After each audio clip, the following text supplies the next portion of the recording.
며칠 전에 인터넷 기사에는 소위 뉴욕타임즈 NYT라고 하는 뉴욕타임즈 기사가 소개되었어요. 뉴욕타임즈 기사에는 남미에서 성공한 한국의 대중문화 번역가 김수진 씨라고 하는 제목으로 기사가 소개되어 있는데, 이 김수진 씨는 소위 요즘 틱톡이라고 하는 중국에서 하는 웹 중에 이렇게 소위 하는 일종의 SNS 있죠.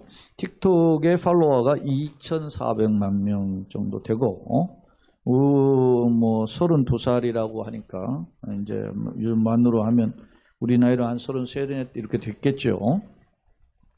근데 이 김수진 씨의 이 틱톡이라든지 유튜버로도 활동하는데 그 아이디가 친구 아미가라고 하는 이름이었어요. 근데 그 친구는 우리말로 한국어로 친구고, 아미가는 스페인어로 친구의 여성형 명사라 그래요. 그러니까 친구를 반복 친구라는 의미이죠. 그런데 하나는 한국의 표현이고 하나는 스페인어로 이렇게 소개했다고 합니다. 이 김 씨의 틱톡 팔로워가 2,400만 명이고 유튜브의 구독자가 830만 명이나 됐는데, 이 중남미에서 멕시코를 중심으로 해서 멕시코가 중남미에 속하잖아요. 알아주는 소위 인플루언서라고 소개되어 있어요. 근데 거기에 이런 내용이 덧붙여 있어요. 그 NYT 보도에 보면 김 씨는 한국에 있는 어머니에게는 실패자라고 하면서 그 이유로 왜 그녀가 실패자인가 라고 하면서 덧붙인 말이, 그녀는 30이 넘었지만 아직 미혼이고 한국의 대기업에서 일하지 않기 때문이다 라고 소개했다는 점입니다. 사랑하는 여러분, 제가 이 김수진 씨에 대한 그 인터넷 기사의 내용을 제가 소개했는데, 이는 NYT에서 소개한 한국의 성공 기준이 무엇인지를 단적으로 묘사하는 표현이라고 생각해요. 그러니까 한 30 이전에 이렇게 결혼을 해야 되고, 또 대기업에 직장 다녀야 소위 성공으로 생각하는 한국 사회적인 어떤 소위 성공 모델이 있다라는 거죠.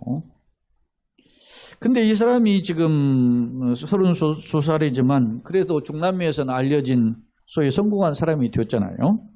그런데 이 사람 처음부터 유명한 것이 아니고 서울에서 자랐고 서울에서 대학을 나왔고, 또 그러다가 진로를 정하지 못하고 20대 후반에 캐나다에서 소위 워킹 홀리데이라고 하는 걸 통해서 일을 하기 위해서 갔고, 그곳에서 2018년도에 멕시코 여행을 떠났다가 멕시코에 정착을 하게 됐는데, 마침 2020년도부터 코로나가 와서 여행이나 왕래가 어려운 상황이 되었잖아요. 그래서 그 뭐 할까 생각하다가 한국 문화, 소위 말하면 K-팝, K-드라마 이런 것이 유명해지니까 소위 K-컬처의 컨텐츠를 가지고 남미에 소개한 거예요. 근데 그 예를 들면 그 소개한 내용들을 제가 쭉 이렇게 읽어보니까 그 얼굴을 그 화면으로 하니까 유유, 우리는 뭐 누군가 할 때 아유 뭐 유유 뭐 이렇게 하잖아요.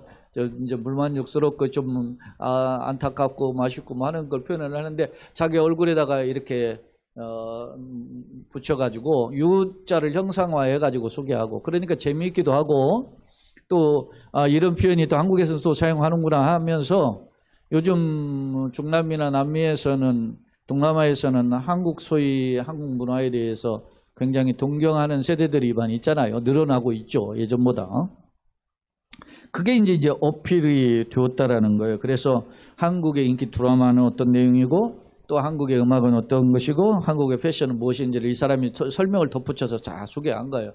그러니까 누군가가 한국에 좀 더 알고 싶었는데 그렇지 못한 사람들이 이 사람을 통해 가지고 더 접근할 수 있어서 폭발적인 인기가 있게 되었고, 앞서 유튜버 830만 명, 그리고 틱톡은 뭐 2,400만 명, 어마어마한 숫자죠. 물론 그보다 더 많은 유명인들도 있지만 제가 유튜브에 들어가서 한국의 그 소위 유명한 유튜버들을 보면 많아야 100만 명이에요. 많아야 100몇십만 명이지. 그렇죠. 그런데 외국에서 800만이 넘는 사람을 이렇게 구독자를 두고 있다. 아니면 2,400만 명의 어떤 팔로워를 두고 있다는 것은 대단한 인기를 얻고 있는 거예요. 근데요, 이에 대한 우리나라 네티즌들의 반응이에요.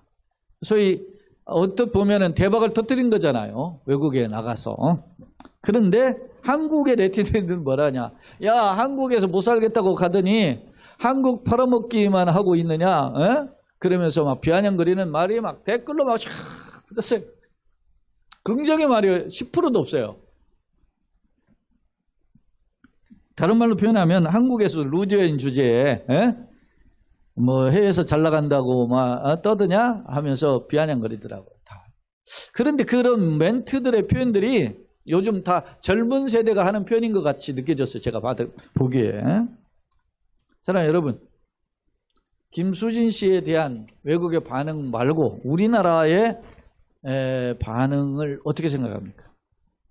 저는 이 반응을 보면서 이런 생각이 있어요. 비록 우리나라에서 살기가 좀 힘들어서 외국을 떠났고, 그리고 어떻게 살아갈까 하다가 우리 문화를 소개하면서 그 컨텐츠가 잘 또 홍보가 되고 해서 인기가 있어서 폭발적인 어떤 환영을 받아서 자기 인기 있는 사람이 됐어요. 소위 셀럽 뭐 이런 사람이 된 거죠. 근데 어찌 보면 아이러니하죠. 한국 힘들어서 갔는데 한국 문화를 갖다 파는 아이러니하지만, 그러나 그런 어떤 역경을 통과해야 하면서 그런 어떤 유명인이 되었다면 나는 박수 쳐줘야 된다고 보거든요. 그게 맞다고 봐요. 그러나 비아냥거리는 모습은 조금 건강한 태도가 아닌 듯 보여요. 그렇다면 왜 비아냥거렸을까? 그런 생각 한번 해보게 돼요. 이거는 사촌이 논사하면 배가 아프듯 그런 모습이 아닐까. 그러면서 나에게는 그런 모습이 없을까 하는 것을 되돌아보게 되더라고요. 나는 누군가의 잘 되는 것이 그냥 무조건 비판적인 시각으로만 냉소적인 태도로만 대하지는 않았나. 자성하는 생각이 들게 되었습니다. 무조건 트집 잡고 비판하고 이렇게 하는 것이 건강한 태도라고 보기는 보다는 졸렬해 보였다는 말이죠. 그 자체가 나는 루저의 모습이다. 그렇게 본 거죠. 열등감에 사로잡힌 모습 아닌가?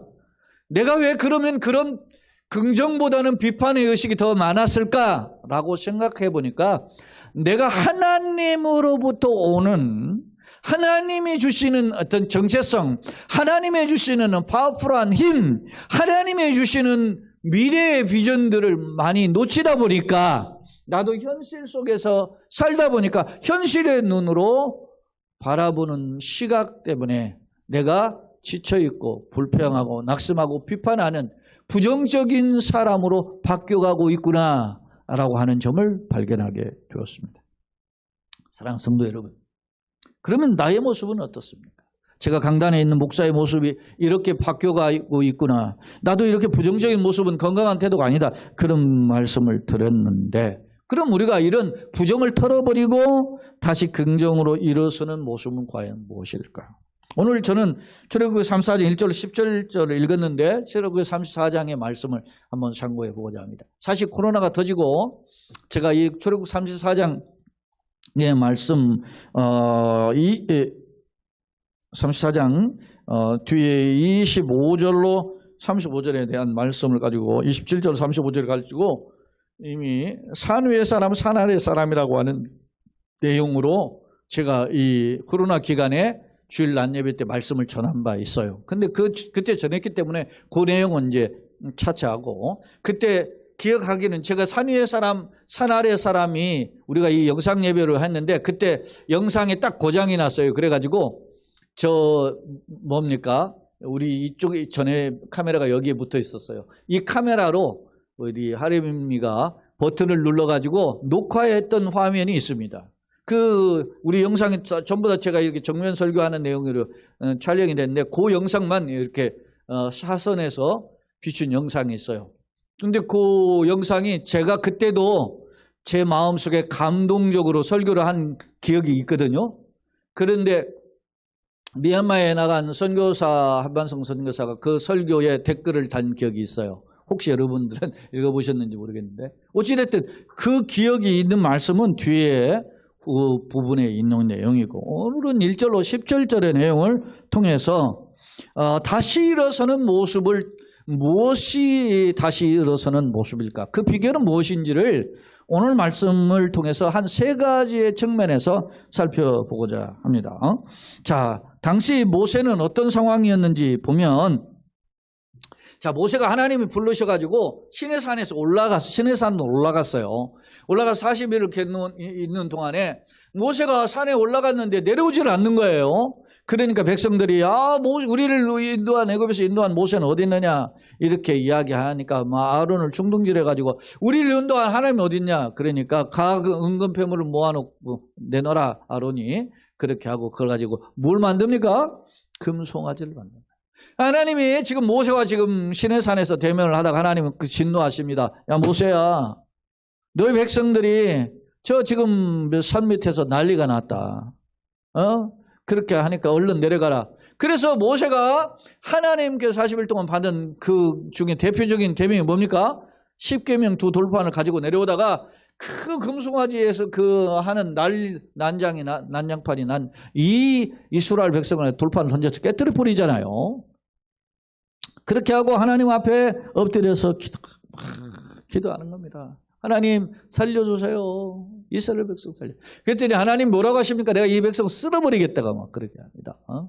그렇게 하고 너를 통해 가지고 내가 한 민족을 이루겠다. 그렇게 하니까 아닙니다. 차라리 나를 없애버리고 민족을 살려달라고 막 그렇게 하죠. 탄원의 기도를 하죠. 그런 상황 속에서 겨우겨우 지금 이 이스라엘에 대한 하나님의 진노가 풀렸던 상황입니다. 여러분, 바로 이런 때 모세는 어땠을까요? 여러분, 모세의 마음이 어땠을까요? 낙심과 좌절, 부푼 이스라엘 백성을 출애굽을 시켜가지고 지금 어디를 가려고 하는 겁니까? 가나안 약속의 땅을 가려다가 시내산에 머물러서 하나님의 뜻을, 명령을 받들고 이제 나가야 되는데 나가기는커녕 거기에 그 금송아지 숭배라고 하는 장애물에 맞춰서 좌절하는 그런 절망적인 상황이었단 말입니다. 민족의 지도자로서 하나님의 백성을 이끌고 가기에는 턱없이 내가 부족하구나, 내가 이런 백성들하고 어떻게 사나 하는 절망과 낙심에 빠져 있었던 모세의 모습을 엿볼 수 있습니다. 바로 이럴 때 하나님 그를 다시 이렇게 세워준단 말입니다. 다시 이렇게 세워주는 비결이 그럼 뭐냐? 제가 3가지로 살펴본다고 그랬죠. 첫째, 자, 1절로 4절의 말씀을 한번 읽어봅시다. 시작. 여호와께서 모세에게 이르시되 너는 돌판 2를 처음과 같이 다듬어 만들라. 처음에는 하나님이 돌판에 직접 새겨서 주셨는데 두 번째는 너는 처음과 같은 돌판 2를 다듬어 만들어가지고 네가 깨뜨린 처음 판에 있던 말을 내가 그 판에 쓰리니. 사랑하는 여러분, 처음 판에 깨뜨려버린 그 율법을 하나님은, 모세는 그것을 포기했어요. 너네들은 하나님 말씀 받을 자격 없어. 그렇게 하고 깨뜨려버렸지만 하나님은 다시 그 계명을 그 돌판에 새기겠다고 하시는 약속이 담겨져 있어요. 여러분, 내가 포기해도 하나님 포기하지 않으면 우리는 망하지 않습니다. 할렐루야. 오늘 말씀을 통해서 다시 한번 보게 돼요. 네가 깨뜨린 처음 판에 있던 말을 내가 그 판에 쓰리니 너는 어떻게 해요? 아침까지 준비하고 아침에 시내산에 어떻게 해요? 올라와 산 꼭대기에서 내게 보이되. 그렇게 하면서 올라오는데 아무도 너와 함께 오르지 말고 너 혼자만 오라는 거야. 아무도 너와 함께 오르지 말며 온 산에 아무도 나타나지 못하게 하고 심지어 양과 소도 산에서 먹지 못하게 하라. 그러자 모세가 어떻게 합니까? 4절. 모세가 돌판 2를 처음과 같이 깎아 만들고 아침에 일찍이 일어나 그 돌판을 손에 들고 여호와의 명령대로 시내산에 올라가니. 할렐루야. 사랑하는 성도 여러분, 절망적이고 힘들어도 하나님의 주시는 은혜를 다시 경험하려면 약속의 장소에 올라가야 되는 줄로 믿습니다. 힘들다고 여러분 지치고 뭐 한다고 내가 살기 어렵다고 내가 하나님과 관계에 예배드리는 삶을 중단하거나 말씀과 기도의 삶을 중단하거나 하나님과의 관계를 게을리하면 그는 점점 망하는 길로 갑니다. 따라서 합시다. 다시 사는 비결은 하나님의 산에 올라가는 것이다. 믿습니까? 그렇습니다. 다시 사는 비결은 오늘 하나님께서 모세로 하여금 절망과 시리에 빠져있던 모세로 하여금 다시 여호와의 산에 오르게 한 것. 왜 여호와의 산에 오르게 하실까요? 여러분 보면 뭐라고 합니까? 아무도 오르게 하지 말고 어떻게 해요? 소나 양도 거기에서 물뜨지 말라고 하잖아요. 이 거룩한 산에는 노터치예요. 그러나 나는 너와 만나고 싶다. 믿습니까? 누구도 터치할 수 없는 장소인데 그 거룩한 장소인데 하나님은 나와 만나시기를 원하신다는 사실을 오늘 성경을 통해서 교훈하고 있습니다. 그렇습니다. 하나님은 모세와 단독자로 만나 주시기를 원하셨어요. 그 영광스러운 산에 다시 올라 하나님과 1대1와의 관계를 갖고자 했음을 오늘 말씀을 통해 살펴볼 수 있어요. 자, 5절을 한번 다 같이 읽어봅시다. 여호와께서 구름 가운데서 강림하사 그랬죠? 자, 모세가 시내산에 올라가니까 하나님의 반응, 하나님의 응답하심이 나타나시죠? 어떻게 해요? 구름 가운데 강림하셨어요. 하나님은요, 졸리도 주무시지 아니하시는 분만 아니라 하나님은 한번 말씀하신 분은 그냥 번복하시는 분이 아니라 말입니다. 그러니까 우리가 여러분 가장 중요한 게 뭐냐면 하나님께 기도할 때 말씀을 붙잡고 기도하는, 하나님은 성경에 그렇게 기록되어 있지 않습니까? 그 말씀을 붙잡고 기도하면 하나님이요 거부할 수 없는 거예요. 왜? 당신의 말씀이기 때문에. 천지가 없어지겠거나 여호와 율법은 1.1핵이라도 없어지지 않고 다 이루거든요. 그러는 살아계신 하나님의 약속이란 말입니다. 그 약속을 붙잡는 자에게 응답하시는 줄로 믿습니다. 자, 35절에 다시 한번 읽어봐요. 여호와께서 구름 가운데서 강림하사 그와 함께 거기 서서 여호와의 이름을 선포하실 때 그와 함께 있다. 동행하신다는 것입니다. 단독자로 소위 말하면 인터뷰해 주시는 거 아닙니까? 그렇습니다. 사랑하는 성도 여러분, 인생 나그네 길 어간에 우리가 사는 비결은 따라서 합시다. 하나님을 만나는 것이다. 그렇습니다. 인격적으로 하나님과 단독자와 관계에 있어서 주님의 교제를 회복하는 것이, 관계 회복이 진정한 축복의 통로임을 성경은 말씀을 통해서 교훈하고 있습니다. 사랑하는 여러분, 하나님 어떻게 했습니까? 이스라엘 백성들을 이제 이 백성들 싹 쓸어버리겠다 그랬잖아요. 왜? 금송아지 사건 때문에. 그런 하나님이 누구를? 모세를. 여러분, 아무리 세상을 쓸어버려도 하나님 그 중에 천에 하나 만에 하나 하나님과 교통하기를 원하는 사람을 찾고 계시는 줄로 믿습니다. 그것이 우리의 신앙이 되어야 돼요. 내가 어떻게 되든지 이 세상 어떻게 이렇게 소위 세상 말로 개판이 되더라도 나는 하나님을 찾아야 되겠다. 하나님을 만나야 되겠다. 하나님 가운데 서야 되겠다라고 하는 관계 회복의 열망이 있어야 되는 것이고, 그 관계 회복을 오늘 모세를 통해서 해 주셨음을 알 수 있습니다. 사랑하는 여러분, 모세가 어떤 사람입니까? 모세는 그 인생을 들여다보면 모세는 살인자예요. 예? 실제 사람을 죽였잖아요. 모세는 어떤 사람입니까? 하나님을 떠나서, 하나님을 자기에게 열심도 냈던 사람이에요. 그러나 하나님을 떠나서 저 멀리 미디안 강에서 자신의 목숨을 부지하고 연명하기 위해서 40년 동안 방황했던 사람입니다. 예? 그런 모세가 어떻게 해요? 여러분, 광야 이 이스라엘 출애굽에 가서 지금 출애굽 초입이잖아요. 이때가. 예? 약 한 1년 정도 지나는 터임에 이게. 그런데 여러분, 이 상황 속에서 1년이 채 안 됐죠. 이런 상황 속에서 모세가 40년을 지날 때 모세의 온유함이 지면에 승하였다고 했어요. 모세가 혈기가 왕성했던 사람이에요. 그런데 그가 많이 다듬어지고 바뀌는 것을 볼 수 있어요. 자, 여러분, 인생길에서 살다 보면 저도 제가 걸빵질빵 좌충우돌 그런 경우를 저 자신 스스로 발견하게 되는데, 그걸 어떻게 교인들한테 일일이 이야기하겠어요? 제 스스로도 그런 모습이 보여요. 근데 그것이 내 스스로도 믿고 누가 보기에도 또 불만족, 어떻게 저럴 수 있나 목사님, 그렇게 이야기할 수도 있는데, 여러분, 그런 모습이라 할지라도 하나님은 다시금 우리를 단독자로 만나서 다시금 이렇게 세워주시기를 원하시는 사실을, 그 원하신다는 그 사실을 놓치지 않기를 예수님의 이름으로 축원합니다. 그렇습니다. 하나님을 단독자로 만나서 인격적인 관계로 회복시킬 때 그가 다시금 어떤 겁니까? 아직 그가 할 일이 많죠. 이제 출애굽해가지고 1년도 안 지난 거예요. 아직 40년을 하나님이 이스라엘 백성을 사용하셔야 되잖아요. 이스라엘 백성들을 인도하는 지도자로. 그를 위해서 그를 먼저 힘을 주시고 세워주셨음을 말씀의 거울을 통해서 살펴볼 수 있습니다.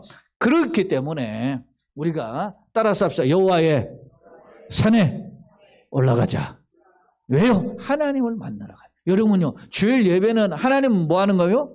하나님께 예배하러 올라가는 겁니다. 그래서 여러분 구약 성경에 보면 시편 113편에서 7, 8편까지 그리고 시편 146편에서 150편까지가 성전에 올라가는 노래라. 성전에 올라가는 노래. 네? 그래서 이스라엘 백성이 하나님을 찬송하며 예배하는 자로 순례객으로서 하나님을 예배하러 올라갈 때 그런 노래를 불렀어요. 네? 오늘 우리가 하나님을 만나고 하나님을 예배하는 자로 설 때 이런 회복의 역사가 시작되는 줄로 믿습니다.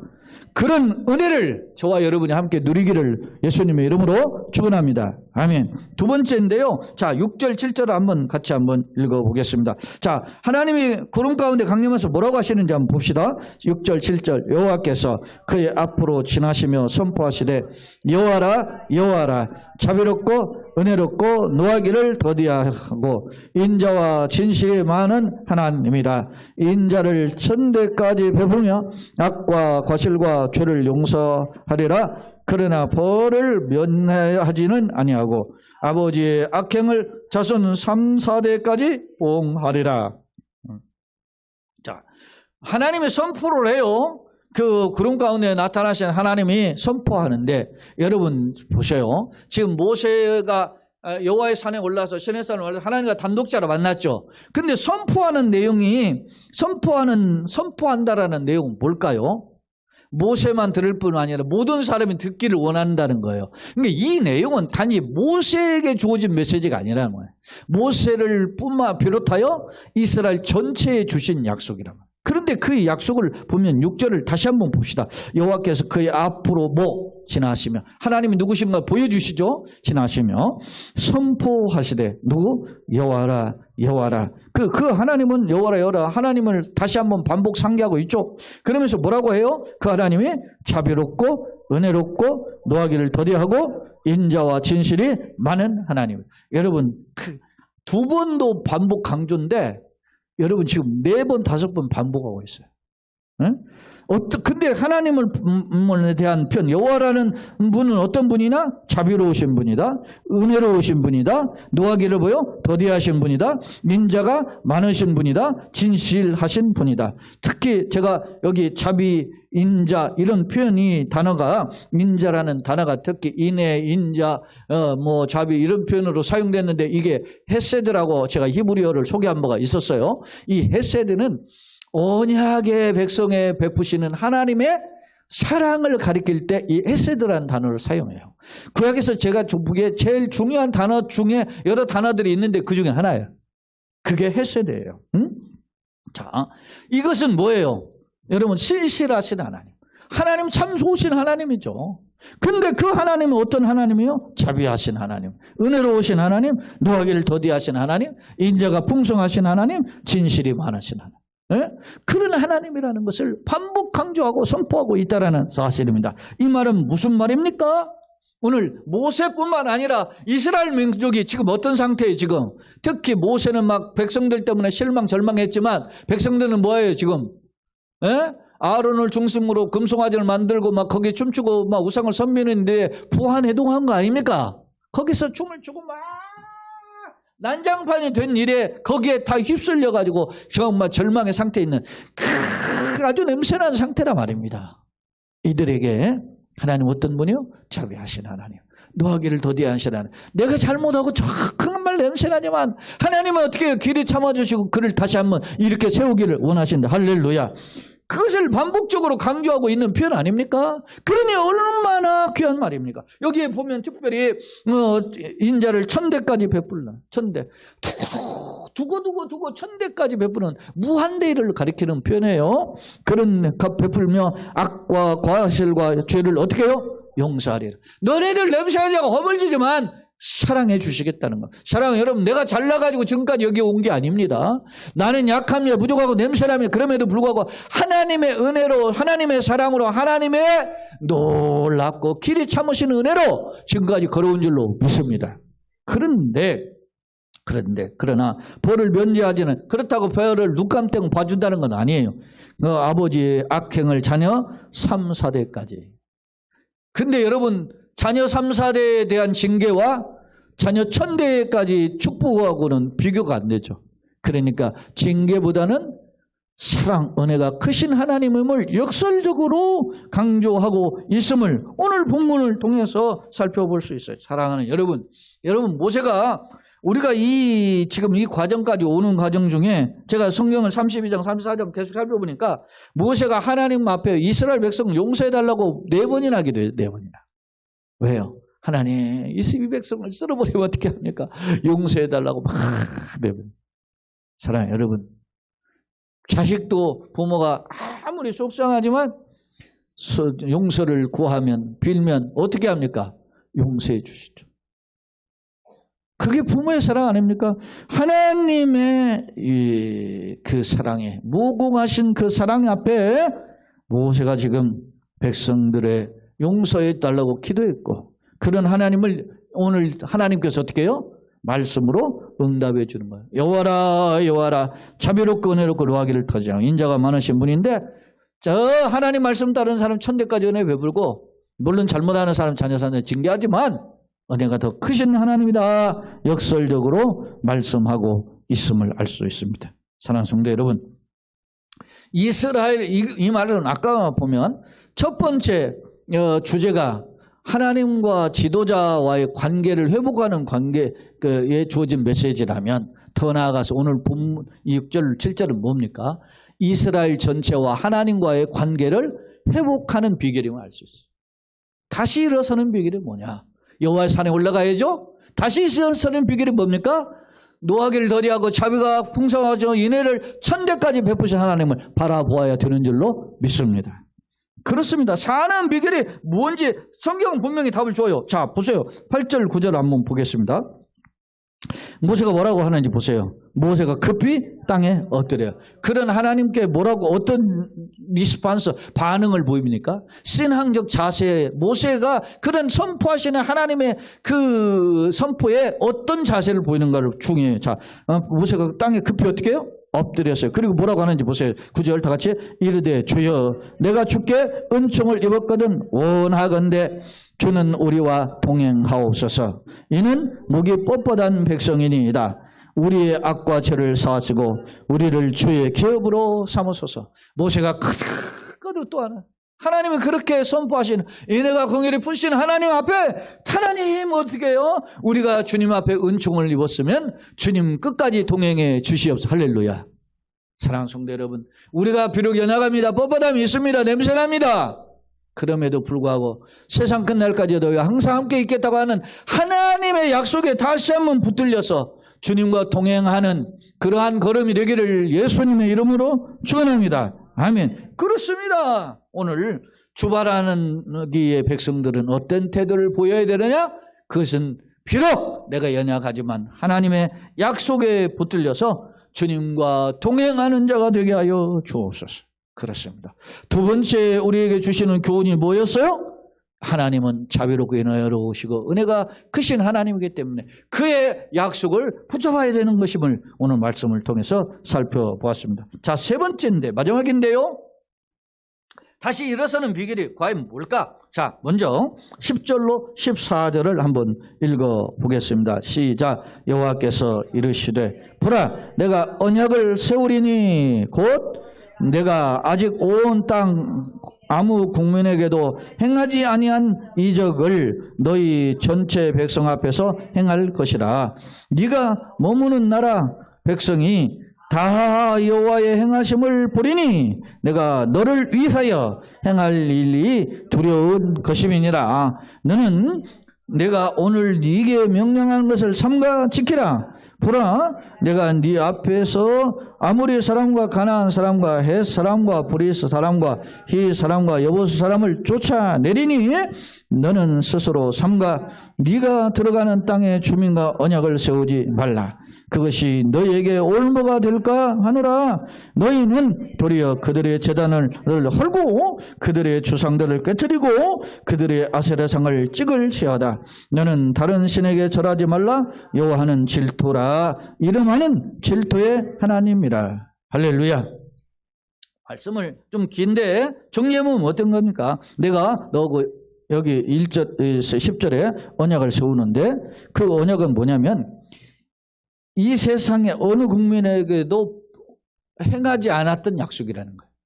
너네들에게만 특별하게 행하는 약속이다. 그러면서 아니한 그 이적을 베푸는데 너희 전체 백성 앞에서 내가 모든 이스라엘 백성이 보는 앞에서 기적을 베푸시고 능력을 베푸시다. 하나님의 권능을 보여주실 거라는 거예요. 그러면서 뭐라고 해요? 10절에 내가 누구를 위하여? 너를 위하여. 너를 위하여. 모세와 이스라엘 백성을 위하여 행할 일이 뭐요? 두려운 것이야. 그 도대체 뭐냐 이 말이에요. 하나님이 이스라엘 백성을 위해서 도대체 뭘 보여주시겠다고 하는 것일까? 그걸 내용을 들여보니까 11절에 너는 내가 오늘 네게 명령하는 것을 삼가 지키라. 보라, 내가 너보다 어떻게? 앞에서. 너 앞에서. 우리가 흔히 그런 기도하죠. 내가 너보다 앞서가서 앞서가시고 동행하시고 이끌어주신 하나님이 그랬죠? 그런 하나님이야. 너보다 앞서가서 아모리 사람과 가나안 사람과 헷 사람과 브리스 사람과 히 사람과 여부스 사람을 쫓아내리니 그랬어요. 여러분 이게 소위 가나안 7족속이에요. 세어보면 몇 족속이에요 지금? 6족속이에요. 이름이 나왔어요. 아모리, 가나안, 헷, 브리스, 히위, 여부스 6족속 나오죠. 하나 빠져있어. 기르가스 족속이 하나 빠져있는데 소위 이게 가나안 7족속인데 당대 세계 최강의 족속이 이 가나안 7족속이에요. 그런데 이 가나안 세계 가나안 최강의 7족속을 쫓아낸다. 여러분 여기에서 보시면 알지만 이 아모리 족속 같은 경우는 거인이에요. 여러분 또 여기 헷 족속이 헷 사람 있잖아요. 헷 사람은 히타이트 족속이 세계 최초의 철기 문명을 열었던 족속이에요. 대단한 족속이에요. 그런 족속을 쫓아내리니 그렇게 표현하고 있어요. 이 무슨 말씀입니까? 너가 이방 땅에 들어가서 정복전쟁을 치러야 되는데 그 정복전쟁의 선봉은 누가 선다? 하나님이 서겠다. 네가 걸어갈 길이 험하게 보이고 험난하게 보고 전쟁과 같은 그런 목숨이 위태한 상황을 맞닥뜨리는 그런 상황이 온다 할지라도 그 사실은 그 실상은 그 전쟁의 주체가 누구라는 겁니까?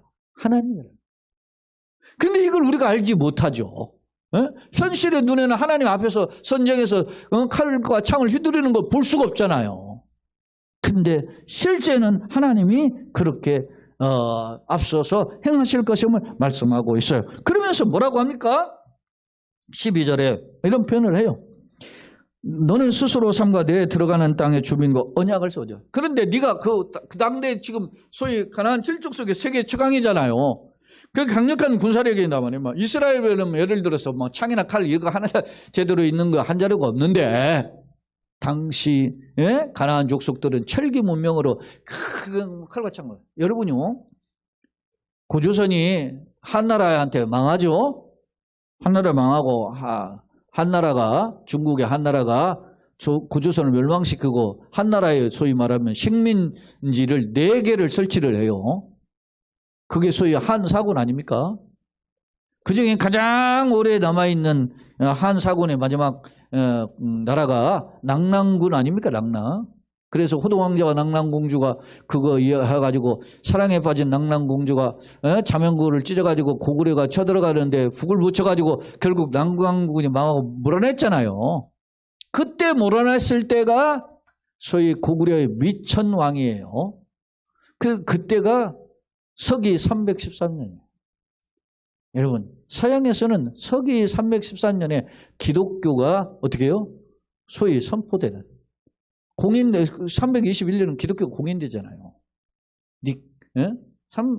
314 콘스탄틴에서 선포한 거 아닙니까? 콘스탄틴 칙령이 314년에 기독교가 공인이 돼요. 그런 시기에 우리는 호동왕자와 낙랑공주는 호랑이 담배 피던 시절 자랐던, 우리가 굉장히 역사가 긴 것처럼 생각하지만 이미 서양에서는 복음이 그때 다 황제가 칙령으로서 기독교인들을 자유를 줘라, 예수 믿게 해줘라, 그런 칙령을 내렸다. 자, 이야기가 확대됐는데 여러분요, 그런 한 나라가 어떻게 왔어요? 근데 고조선이 왜 망했을까요?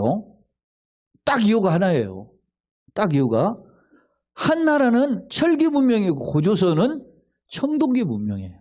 그래서 전쟁에서 서로의 칼과 창이 부딪혔는데 한 나라의 칼에 부딪히니까 뭐요? 고조선의 칼과 창이 다 깨진 거예요. 문은 끊어진 거죠. 쇠에 부딪히니까 아마 청동이 다 무너진 거예요.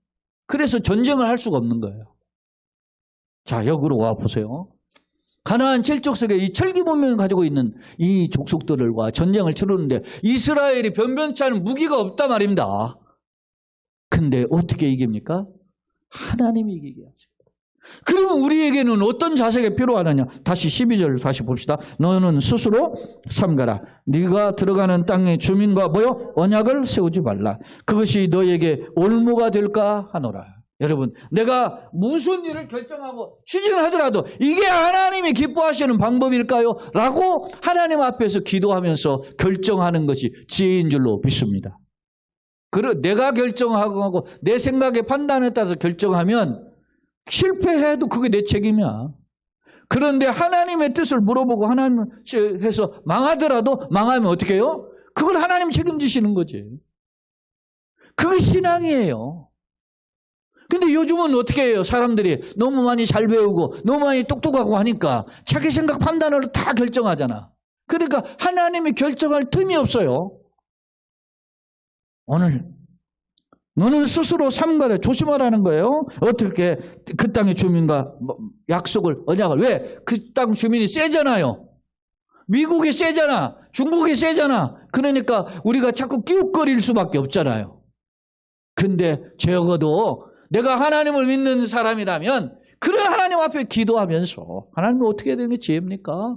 라고 하는 어떤 결정이 필요하다는 거예요. 그러면서 자 보세요.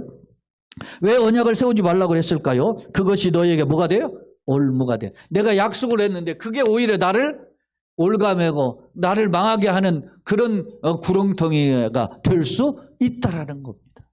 눈에 보이기에는 보암지가 모금지겠는데 그것이 나를 죽이는 통로가 될 수 있다라고 하는 점을 경고하고 있어요. 더 나가서 한번 보세요. 14절, 13절. 자, 너희는 도리어 그 제단들을, 그들의 제단을 어떻게 해요? 헐고 이방 신상을 헐어버리는 거죠. 그들의 주상을 깨뜨려. 주상은 주물로 만드는 쇠를 녹이고 노을 녹이고 해서 만드는 거죠. 주상들을 깨뜨리고 그들의 아세라상을 찍을지어다. 아세라는 목상이에요. 나무로 됐기 때문에 찍어버리라고 하는 거죠. 사랑하는 여러분, 이게 뭡니까?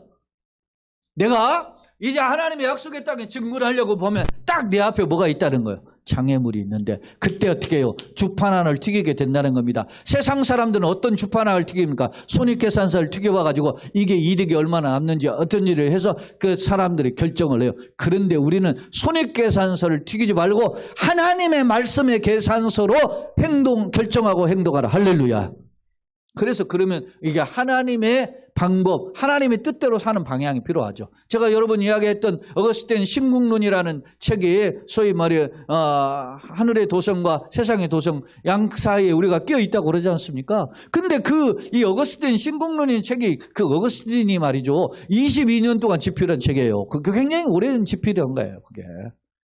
그 고민이 담겨 있는 거예요. 어거스틴은 과연 뭘까? 하나님의 통치는 뭘까라는 걸 고민했다가 쓴 책이에요, 그게. 근데 그때 어떤 일이 벌어졌냐면, 소위 말하면 고토족이라고 하는 게르만족의 하나의 또 아류 쪽에 해당하는데, 이 고토족이라고 하는 게 그때 당시 게르만족은 야만이에요.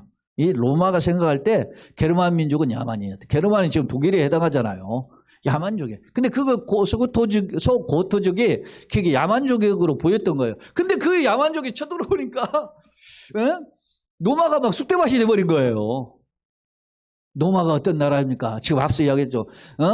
콘스탄틴 황제가 칙령을 일으켜가지고 기독교를 말이지 공연화하고 이제 막 너도 나도 예수 믿어서 막 기독교가 번창하고 있는 시대예요. 그런데 야만적으로 여겼던 나라들이 쳐들어와가지고 막 짓밟는 것을 보면서 뭘 느낀 거예요? 이 어거스틴이. 우리가 생각하는 이 로마가 하나님의 나라인 줄 알았는데 야만족과 같은 사람한테도 짓밟히는구나. 충격을 받은 거예요, 이게. 어거스틴. 그래서 그러면 하나님의 나라가 진정한 하나님 나라는 뭘까? 이걸 고민하면서 쓴 책이 22년 걸쳐서 쓴 책이 이게 소위 신국론이라는 책이에요. 그러면 여러분 그런 배경 속에서 어거스틴의 깨달은 뭐예요? 결국 세상 속에서 사람이 세운 나라는 망하지만 그러나 하나님의 세운 나라는 보이지 않지만 영원하다. 할렐루야. 그러니 우리가 어디를 봐요? 시티 오브 갓을 바라봐야 된다는 것을 강조하는 거예요. 자, 여러분. 우리가 이게 어렵죠? 이 세상 사는 게 어렵습니다.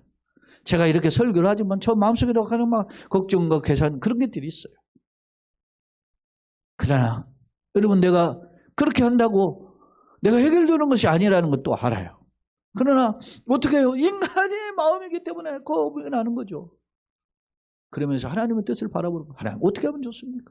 내가 어떤 지혜를 가지고 어떤 결정을 해야 됩니까? 하면서 묻는 겁니다. 사랑하는 여러분, 오늘 하나님 뭐라 그랬어요? 너 앞에 펼쳐진 강력한 족속들 내가 몰아낼 텐데 네가 그들이 세다고 그들과 약속을 맺지를 말아라. 그러는 순간 망한다는 거예요. 그러면 왜 어떻게 해야 될까? 보세요. 14절로 17절. 자, 오늘 그러면 우리가 어떻게 해야 되느냐? 자, 하나님 말씀하는 거 읽어봅시다. 14절 17절. 너는 다른 신에게 절하지 말라. 여호와는 뭐하는 질투라. 이름하는 질투의 하나님이십니다. 너는 삶과 그 땅의 주민과 뭐요? 언약을 세우지. 계속 약속 맺지 말라고 그랬잖아요. 어떤 언약은 이제 구체적으로 주민과 언약을 세우지 말지니 이는 그들이 모든 신이 뭐요? 모든 신을 음란하게 섬기며 그들의 신들에게 제물을 드리고 너를 청하면 네가 그 제물이 먹을까 하며. 제가 여러분 유튜브에 로마드 션이라고 하는 그 유튜버가 있어요. 걔가 그 젊은 친구가 한 뭐 30 한두 살 먹은 친구인데 그게 유튜브 한 6, 7만 명이 그 하더라고. 근데 이 콘텐츠가 뭐 좀 솔직 담백한 부분이 있어요. 그래서 제가 몇 편 봤는데 모로코에 갔는데 모로코에서 이렇게 그 카메라를 들고 찍으니까 어디 뭐 사람 군지가 딱 원형으로 이루는 곳에 뭐 약장소 같은 데 모여 있는데 자기가 카메라를 들고 있는 걸 보고 앞으로 나오라고 하면서 따라서 하라고 하는 거예요. 그렇게 하면서 자기네들 그 아랍어로 뭐 말을 하는 거예요. 근데 알고 보니까 자기가 이제 나중에 했는데 거기다 자막을 넣었는데 뭐라고 하냐면 알라는 영원하다. 뭐 이런 식으로 한 거에 따라서 하라 해놓고. 그러니까 여러분 이게 그러면서 거기다가 자막을 하나 더 나는 기독교인인데 그렇게 써놨더라고. 그러니까 따라보고 따라서 말하고 나니까 자기가 우리 신앙과 반대되는 이야기를 한 거잖아요. 여러분, 한 사람이 신앙을 바꾸는 것은 너무 어려워. 한 사람의 생각을 바꾸는 것, 철학을 바꾸는 건 너무 어려워요. 그러니까 하나님이 조심할 것을 이야기한 거예요. 왜 이런 걸 하지 말라고 했을까? 그 이유가 있는 거예요. 딱 한 가지. 그 이유가 뭘까요? 계속 보세요. 자, 너는 삶과 그 땅의 주민과 언약을 세우지 말지니 이는 그들이 보는 모든 신을 뭐요? 음란하게 섬기며 그들의 신들에게 뭐요? 제물을 드리고 너를 뭐요? 청하면 네가 그 제물을 먹을까 하면 거기에 그 우상 숭배에 참여하게 되는 거죠. 또 16절 같이 읽어봅시다. 또 네가 그들의 딸들을 내 아들들의 아내로 삼음으로 그들의 딸들이 그들의 신들을 음란하게 섬기며 내 아들들에게 그들의 신들을 음란하게 섬기게 할까 함이라. 왜 이렇게 하지 말라고 했느냐? 그의 우상의 죄악의 길에 빠질까 때문에. 그래서 하나님께서는 가나안 전쟁에서 가나안 7족속을 뭐라 그랬어요? 진멸하라고 그랬어요. 진멸하라. 왜 그랬을까? 왜 하나님 아까 노하기를 더디하고 인자가 푸시고 자녀 천대까지 은혜를 베푸시는 그런 하나님이 어떻게 이율 배반적 거잖아요. 모순 같잖아요. 그렇게 은혜가 풍성하신 하나님 왜 진멸하라고 그랬을까? 그것은 뭐요? 가나안의 올무가 되기를, 가나안의 그 우상에 빠질까 염려했기 때문입니다. 그러니까 우리가 가장 중요한 게 뭐냐면 내 신앙을 놓치는 일에 방에 태클이 들어오는 것은 어떻게 해요? 목숨 걸고 지켜야 돼. 할렐루야. 그래서 중요한 거. 네? 그래서 여러분 우리가 이 신앙생활을 같이 하는 거, 신앙생활을 함께 가는 거, 신앙생활의 같은 한 방향성을 가지고 예배하는 자리에 있다는 거 진정한 축복인 줄로 믿습니다. 왜 이걸 끊임없이 반복해 이 말씀은. 근데 이 말씀에 이스라엘이 실패한 것은 딱 이 말씀이에요. 이 말씀. 이것 때문에 실패해요. 그럼에도 불구하고 보암직하고 먹음직하고 그렇게 해서 선택하다가 망하는 거예요. 결국.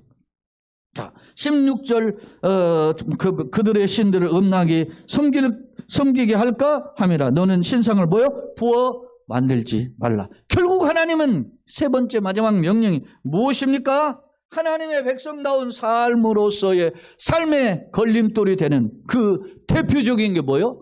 우상숭배. 이방신. 사랑하는 여러분, 예전에 제가 이야기 몇 번, 요즘 최근에는 더 여러 차례 강조해요. 옛날보다 신앙생활이 더 어려워졌어요. 진짜 어려워졌습니다.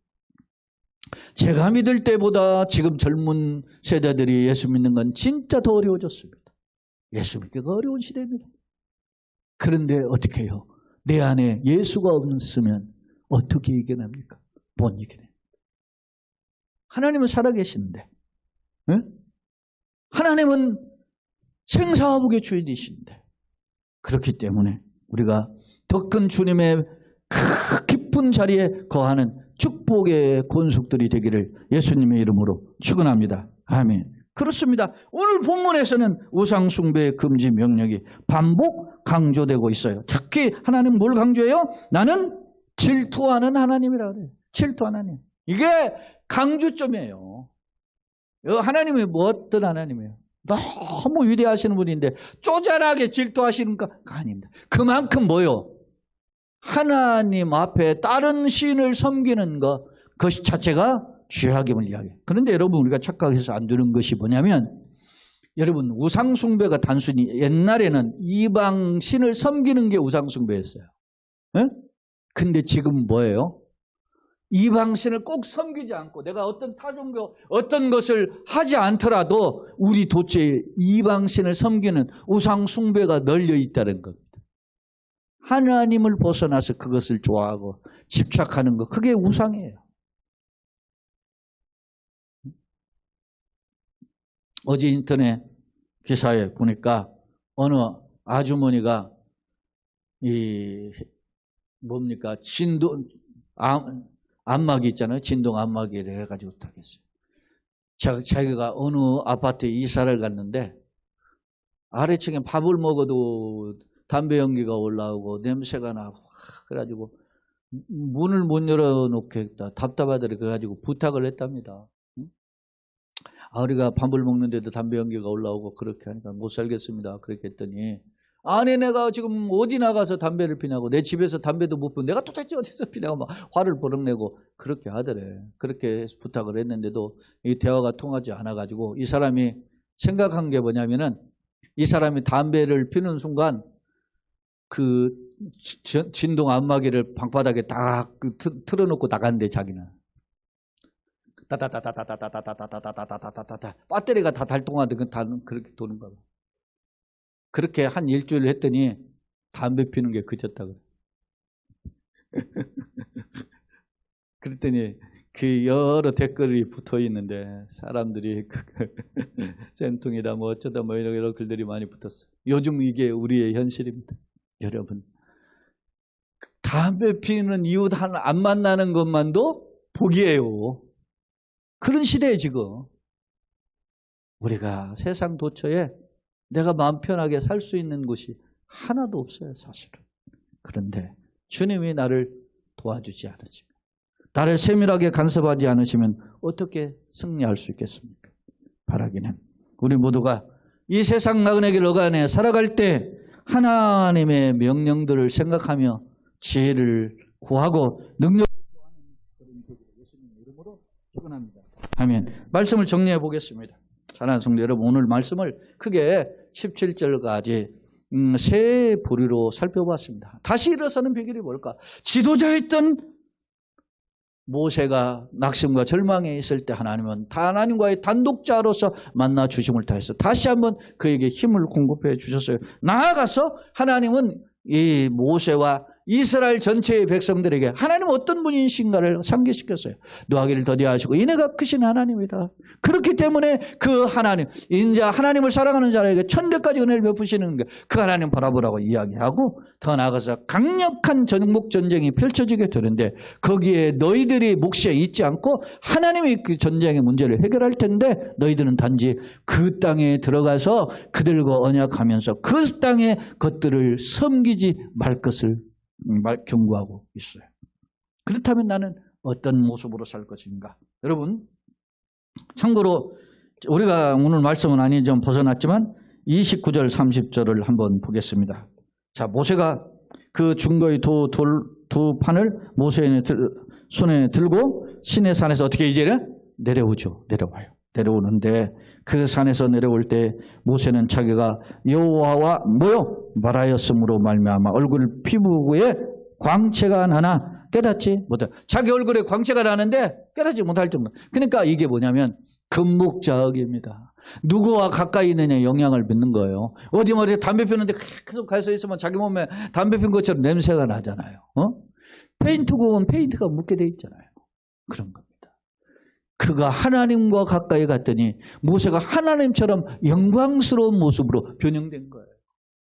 여러분, 자, 29절에 그렇게 표현하고, 자, 30절 아론과 온 이스라엘 자손이 모세를 보았죠. 내려오는 모습을 보죠. 볼 때 모세의 얼굴에 피부에 광채가 남을 보고 그에게 어떻게 해요? 가까이 하기를 두려워하다.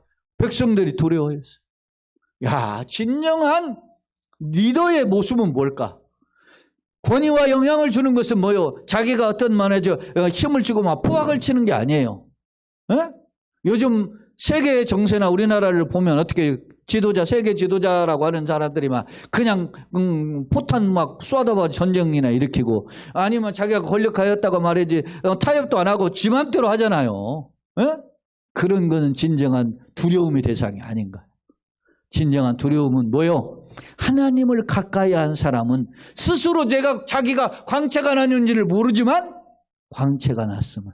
그 광채가 난 정도가 아니라 백성들이 어떻게 해요? 두려워했음을 오늘 성경은 보여주고 있어요. 근데 이 두려워하다라는 이 단어가 떨다 그런 뜻이에요. 야레라고 히브리어가. 그 마치 막 덜덜덜덜덜덜덜 떨면서 경외감을 가지고 있어요. 여러분, 아론이 누굽니까? 모세의 형 아닙니까? 근데 그 형이 동생을 보면서 달달달달달달 떨었던 거예요. 왜 그렇게 했어요? 자기가 백성들과 함께 선동질해서 금송아지를 만든 전력이 있지 않습니까? 그 자신을 자책하게 되었죠. 저 나가 보세요. 35절에도 마지막 절에도 나와 있어. 이스라엘 자손이 모세의 얼굴에 광채를 봄으로 모세가 여호와께 말하려 들어가기까지 다시 수건을 자기 얼굴을 가렸다. 혹시 이것 때문에 백성들이 자기를 어떻게 해요? 하나님처럼 여기는 것을 두려워해 교만하지 않기 위해서 얼굴에 뭘 썼어요? 수건으로 가렸어요. 모세는 하나님과 대면하고 난 뒤에 자기의 광채가 난 걸 드러내고 의심하지 않고 겸손으로 자기를 컨트롤했으면. 여러분, 하나님을 가까이 하는 사람은 이렇게 성숙해지는 것 같아요. 응? 세상을 가까이 하면 세상 영향을 믿지만 하나님 가까이 하니까 모세가 이처럼 멋있어지는 사람이 되었잖아요. 자, 출애굽기 33장 11절인데 그 절 읽고 한번 말씀을 마치도록 하겠습니다. 11절 한번 같이 읽어봅시다. 사람이 자기의 친구와 이야기할 때 함같이 여호와께서는 모세 어떻게 해요? 대면하여 말씀하시며 모세는 진으로 돌아오나 눈의 아들 젊은 소정자 여호와서는 회막을 떠나지 아니하이다. 자, 하나님과 모세와의 대화의 모습이 뭐요? 친구처럼 대화하듯. 사랑해요, 여러분. 내가 하나님과의 관계가 이렇게 된다면 얼마나 좋을까? 때때로 하나님의 은혜를 바라면서 살면서 이런 하나님의 놀라운 은혜를 놓치고 살지는 않는가 되돌아보게 됩니다. 바라기는 우리가 이 무더운 여름에 아직도 한 달여 정도는 고생 있죠. 그리고 나서 더위만 지나간다고 다 되는 건 아니잖아요. 아직도 도처에 우리의 건강을 위협하는 어떤 각종의 질병의 도전들 있고, 또 살다 보면 먹는 문제, 또 진로, 결혼, 또 직장이나 사업의 문제, 크고 작은 대인관계 문제, 크고 작은 문제들이 많아요. 이런 것 때문에 그 사람은 의도하지 않았지만 누군가가 한마디 뱉은 말이 내 마음에 상처도 되고 자존심도 상해하고 힘들어하는 것들이 많아요. 이런 것이 우리의 인생입니다. 그럴 때 어떻게 살 것인가? 여러분, 마음을 다시 한번 그릇을 준비해서 살기를 예수님의 이름으로 축원합니다. 아멘. 제가 오늘 우리가 녹물이 많아가지고서는 했잖아요. 근데 우리 지금 이렇게 수대로 해서 물을 받아서 사용하는데 그 수대가 시커매요. 파란한 수대가 시커매. 왜 그럴까요? 파란한 색깔이니까 더 시커멓게 보이는 거. 아무래도 조금 하얀한 병기에는 조금 시커먼 게 덜한데 그런 겁니다. 뭘 가까이 하느냐 영향에 따라서 내가 데미지가 더 클 수 있고 덜 할 수 있어요. 주님 앞에서 주님을 더 가까이 하심으로 이런 우리가 광채까지는 아니더라도 하나님이 기뻐하시는 빛이 나는 세상의 진정한 수공과 빛이요, 또 하나님이 기뻐하시는 통로로 쓰임받는 저와 여러분, 우리 속한 교회 가정 되시기를 예수님의 이름으로 축원합니다. 아멘. 할렐루야.